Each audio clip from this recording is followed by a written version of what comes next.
Hello, welcome back. If you're new here, my name's Bex, and this is my channel.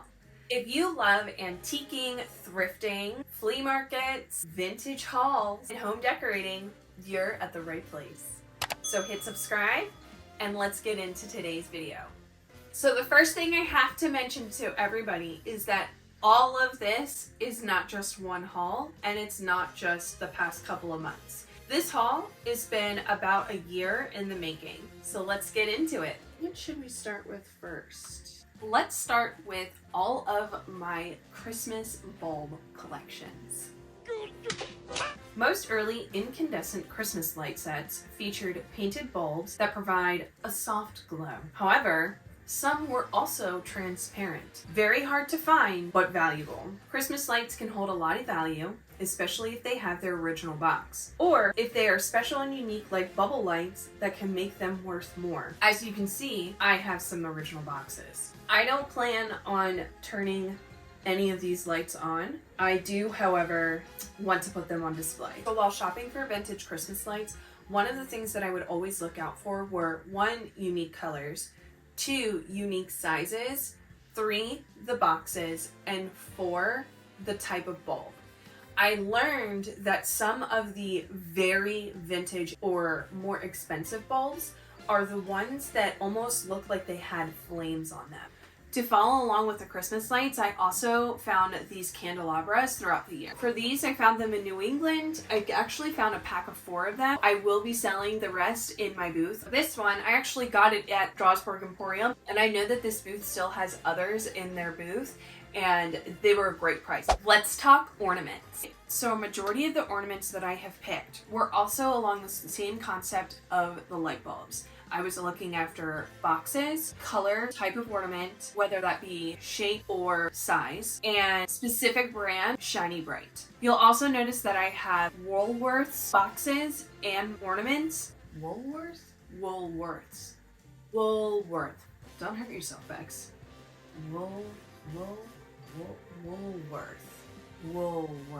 Woolworth.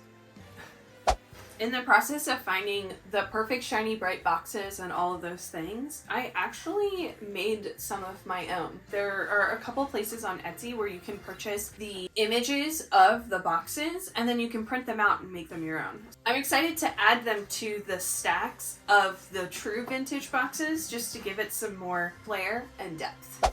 A couple of years ago, Alex got me this really cool record player, and I keep it on display all year round. So with that said, I started collecting Christmas albums. First, I was on the hunt of just some classic looking covers. Anything that looked like it was from the 1940s, the 1950s. I found a bunch of records that I liked because I liked the covers on them, and I just thought that they were super pretty to put on display. Next up, I have a few books. If you remember, I picked up these 2 books at Luckett's this year, and I'm very excited to put them on display.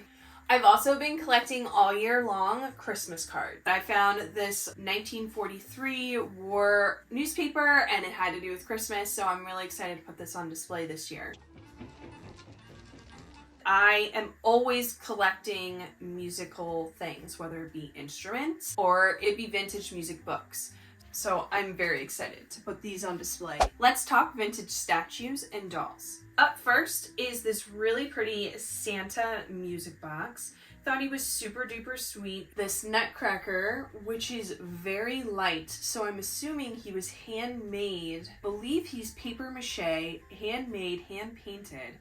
Stunning. I love him so much. If you've been following me since day one, you know where this guy came from. I'm very excited to start my Creepy Santa collection. If you've been following me, you know that I found this elf that sits on a shelf at Luckett's this year, and he is so sweet and tiny and perfect. I almost want to put him on my shoulder like a pirate or something. Are you ready for Christmas, matey?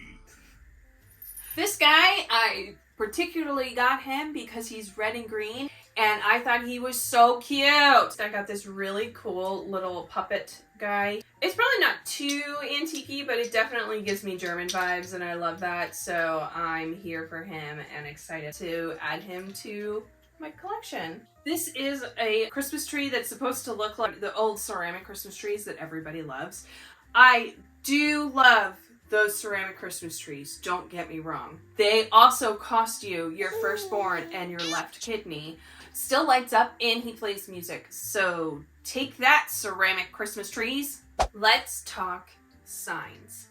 As you know, I do hand-painted signs in my booth, and I've already put out some of my Christmas signs. I'm really excited about that. Before I started my booth, or even had an inkling that that was something I wanted to do, Alex got me this Santa sign. We found him on a whim and took him home with us. On my journey of making vintage hand-painted signs, I also wanted to do vintage signs that you would find all the time. Basically, what all of these are printed images, and I glued them onto cardboard. I also stained them a little bit. What I learned was back in the 20s, 30s, 40s, 50s, because of two major wars and the Depression, a lot of people chose to decorate their homes with what they had. What that was newspaper clippings, magazines, and wrapping paper. So I kind of took that same idea and I made my own. I did want to make a few for my booth, but I wasn't sure if it was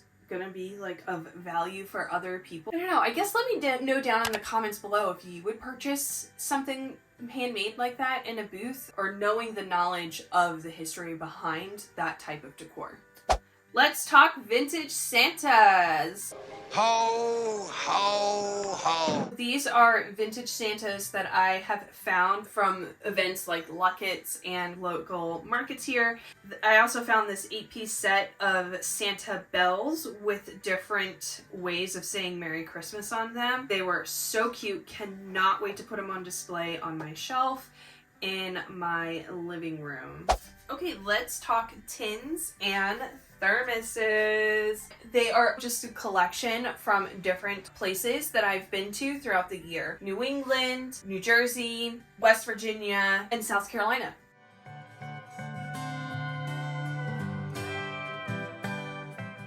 Next up, we have my Christmas tree toppers. I really wanted to put a bunch of these tree toppers on display in my living room with my nutcrackers.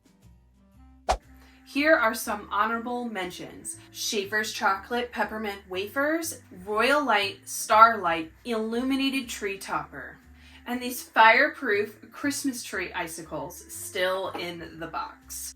Okay, so that is my vintage Christmas collection of the year 2023. This has been a long journey. I've collected all of these things throughout the year, and I'm so excited to put them on display.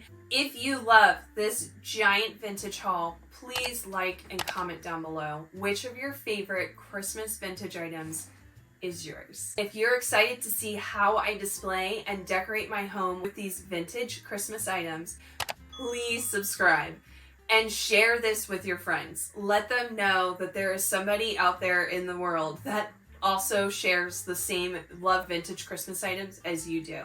Share, like, comment, all of the things. Thank you so much for watching. I genuinely appreciate it.